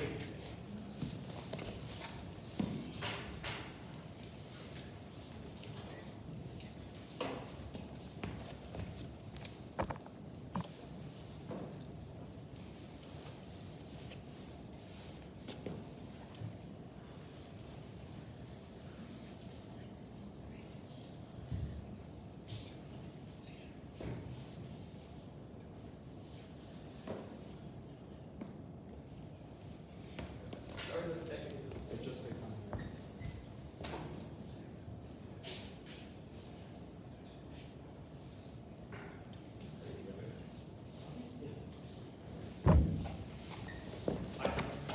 I'm Bishop. I'm Ken. And together, we're founding this startup. So recently, we found a problem with freelance platforms. Freelance platforms are these platforms where consultants who don't want to be locked into a job, a specific skill, or a specific role within a company can work. They can set their own flexible schedule and be able to work with their own pay. But platforms like Fiverr, well, they have a lot of issues, and I've used them in the past, so I know.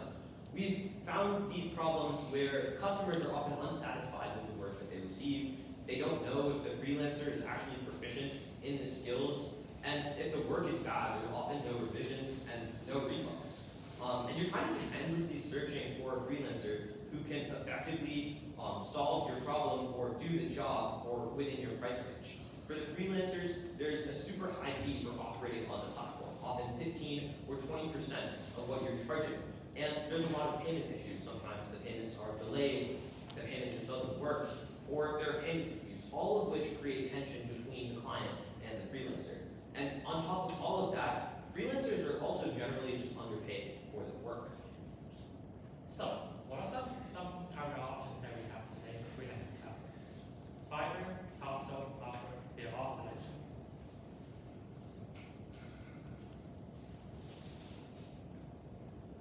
But they all have these serious problems. First of all of them take from 15 to 20% transaction fees from each deal that they reach.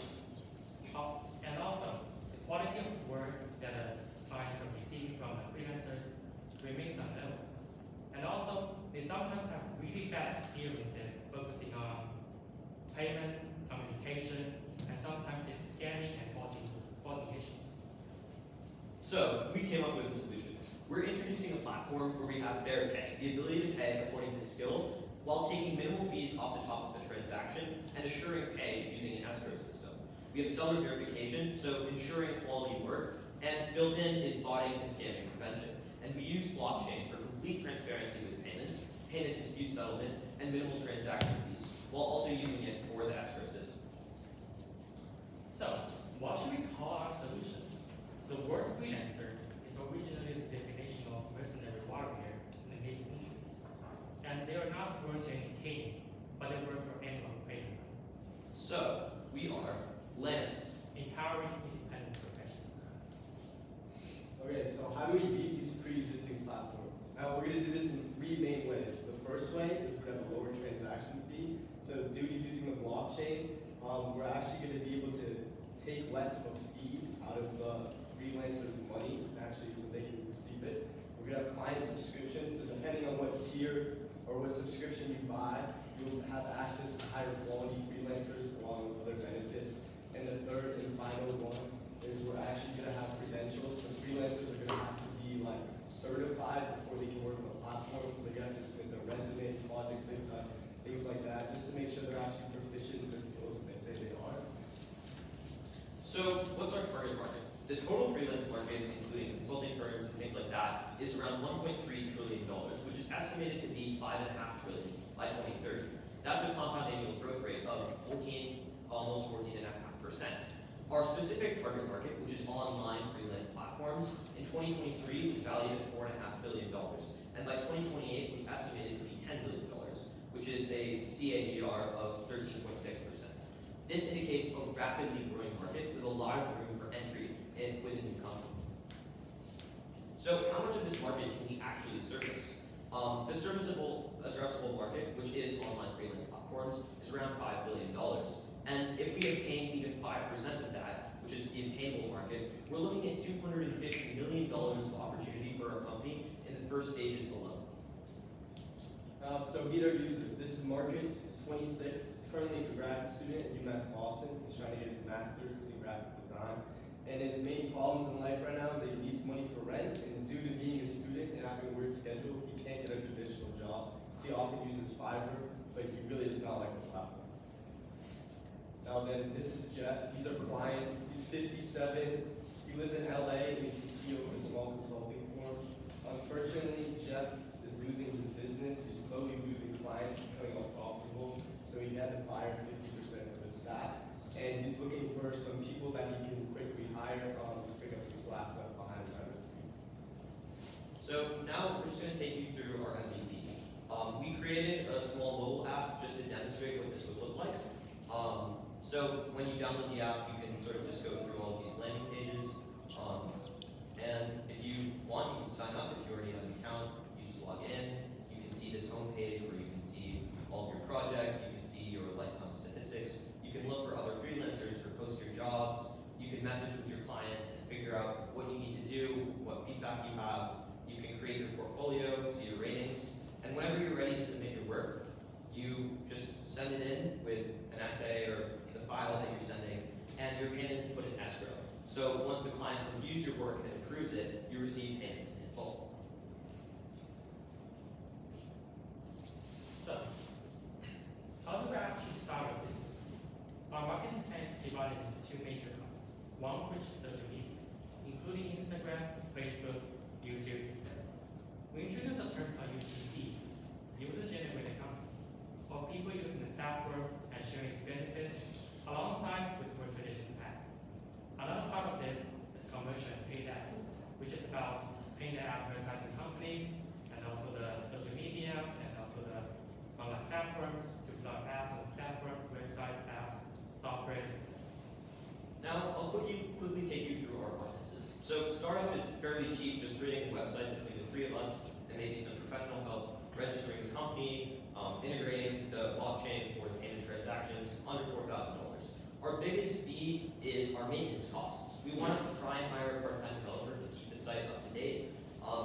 Obviously hosting the website, but the biggest thing is spending money on marketing. We believe that pushing money into our marketing strategy and really focusing on social media will grow our client base and grow our seller base, which will really help to grow our platform.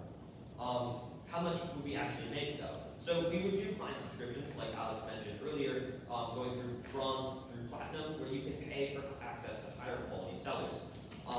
And hopefully with our marketing strategy, at the baseline, we would be able to achieve around 1,000 clients by month 8. For sellers, cost per transaction using blockchain and crypto is practically negligible. So we can charge a lower fee from the sellers, but still make as much money as the bigger companies. Bronze through platinum would go around 7% up to 1%, and that's based based on the amount of transactions made per month. With an average transaction of $30 and average transactions per seller per month of 65, on Fiverr, if we estimate a quarter of that, we would have the numbers you see up there passing through our platform, hopefully by the end of the month. Thank you. We're seeking $150,000 in exchange for 12.5% of our equity.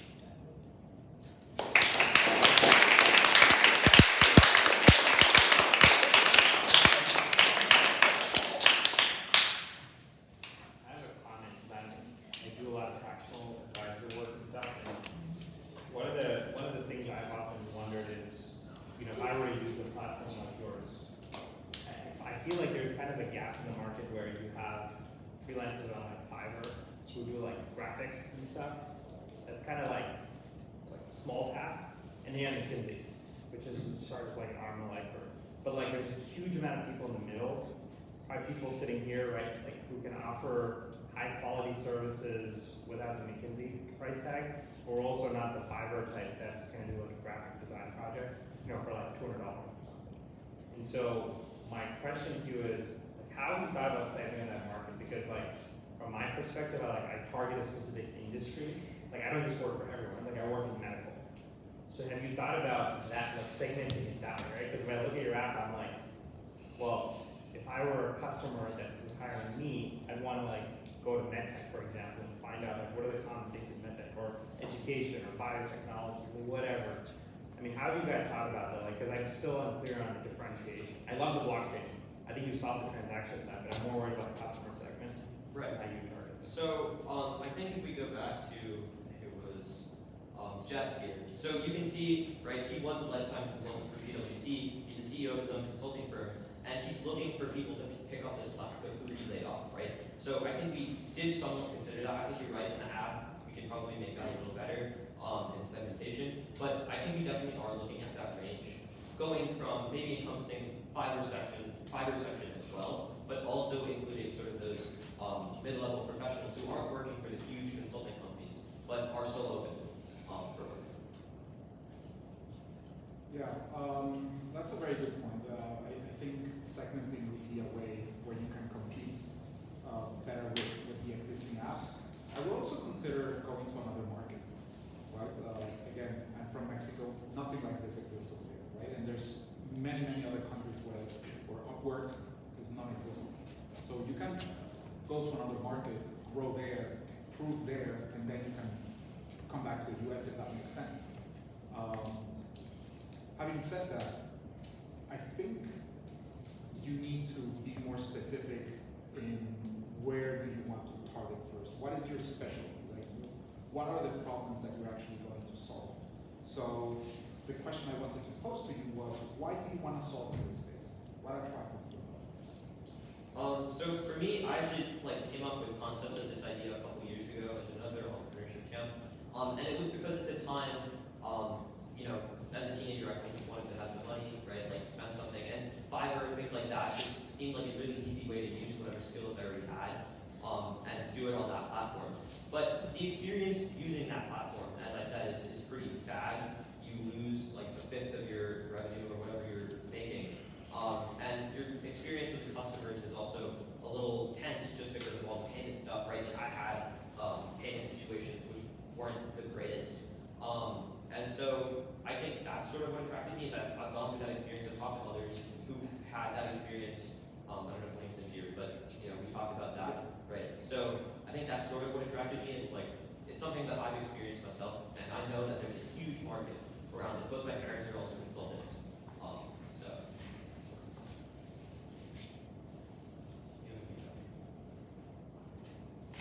Thank you.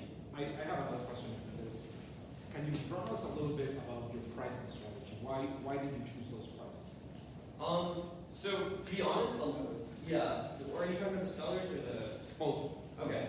To be honest, it is a little arbitrary. For the sellers, it was primarily to charge less than what the bigger companies are, right? And I think almost having what the bigger companies takes, Fiverr takes 20, I think Upwork takes somewhere between 10 and 15, right? That's pretty attractive, I think. For the clients, I think this was a little more arbitrary. We didn't really have an idea of where to start, and I think this would be something that would grow with feedback with users and see what is more popular, what do we improve. By the way, this is just another comment on that. So HubSpot, Boston-based company, they target these small to medium-sized businesses. It's an interesting segment because they have money to spend, but they don't have the resources that big companies do, so they can hire McKinsey. Might be interesting to target them because they don't have the ability to hire super expensive people, but they want talent that knows what they're doing. Might be interesting. You can validate that manually here. Even you don't have to go the app. You should use LinkedIn. So just an example, right, of how to start this. And I'm sure in countries abroad that need to be even higher. Like in Mexico, I'm sure they love like talented American professionals that would want to help. Like there's a huge opportunity or opposite. And I asked him about the pricing because I think I know this, like you more or less eyeballed it. Think about the value that you're creating for them, and that's the way that you should price it, right? Because I think you're underpricing. Because the value that you're bringing to the company, if that's the case, it's huge. So take advantage of that. You're creating a lot of value, charge it. Right. Thank you.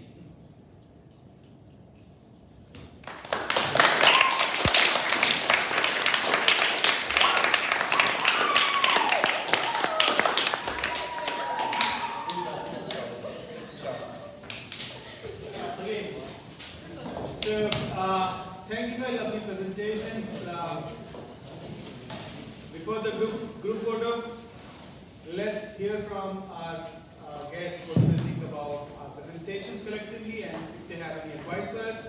Let's make it very, very brief, like around 2 minutes per guest, if that is fine. And then we'll have a group photo and we'll call it a day. And if you have any questions, you'd like to connect with them, maybe they can give you their LinkedIn and we can invite them back to speak with us. And if you can give them a school tour or like something, that'll be awesome. So please, thank you for coming and then your advice, everyone. First of all,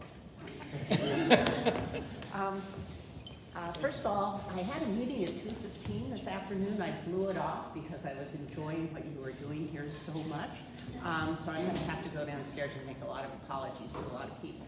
I really thought your presentations were fantastic. I enjoyed the wide variety of companies that you are creating. So I want to give you a huge shout out for that. But I also want to give a really big shout out to all of you who are not native English speakers who stood up and presented so articulately today. You know, I've done that. I'm not nearly as articulate as you are, so congratulations to all of you.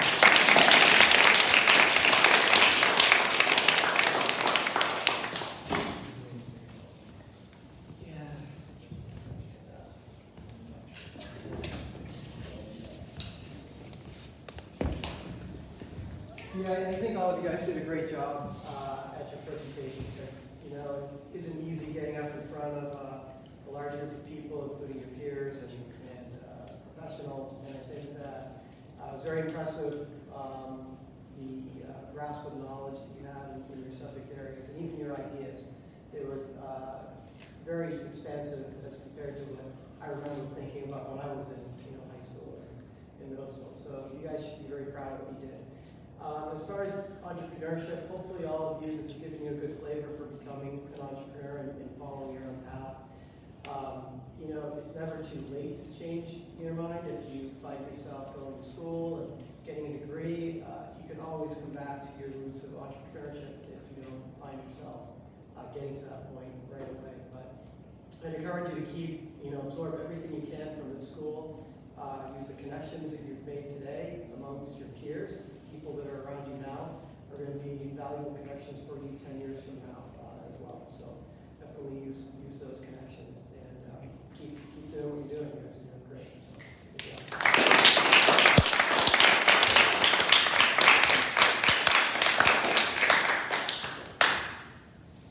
Yeah, first of all, congratulations everyone. I agree, it's not easy.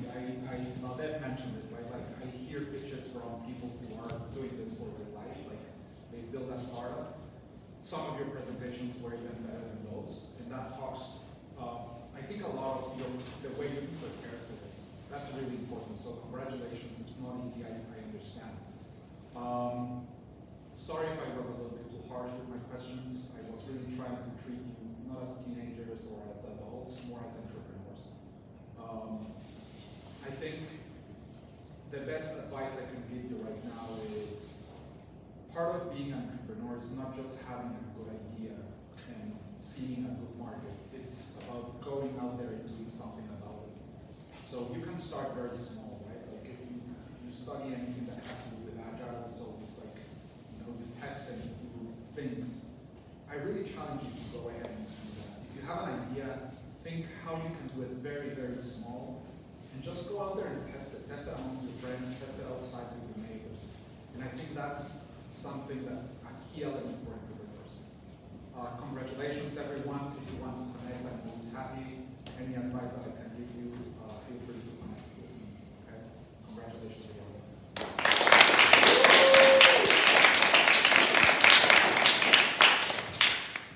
Obviously, great points by all the other judges. Just to kind of add, I think the other, I don't know if you guys have heard of this guy named Naval Ravikant, but he has a cool podcast, but he says there's new forms of leverage.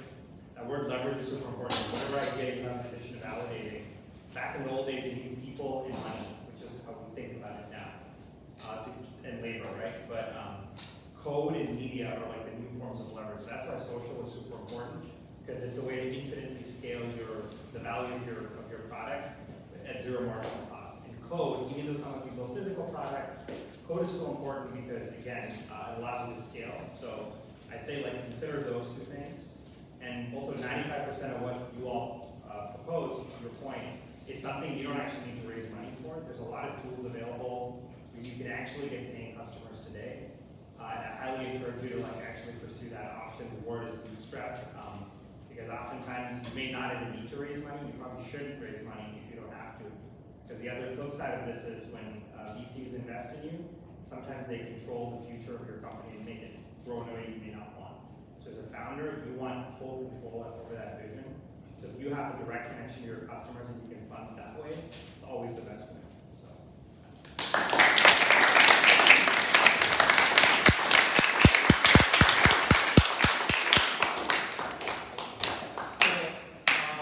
Thank you so much for your time. Let's please come for a group photo.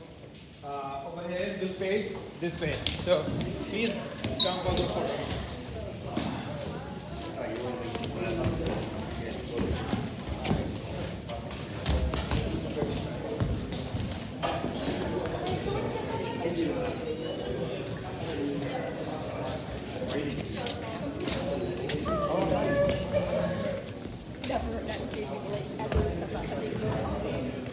Awesome, thank you.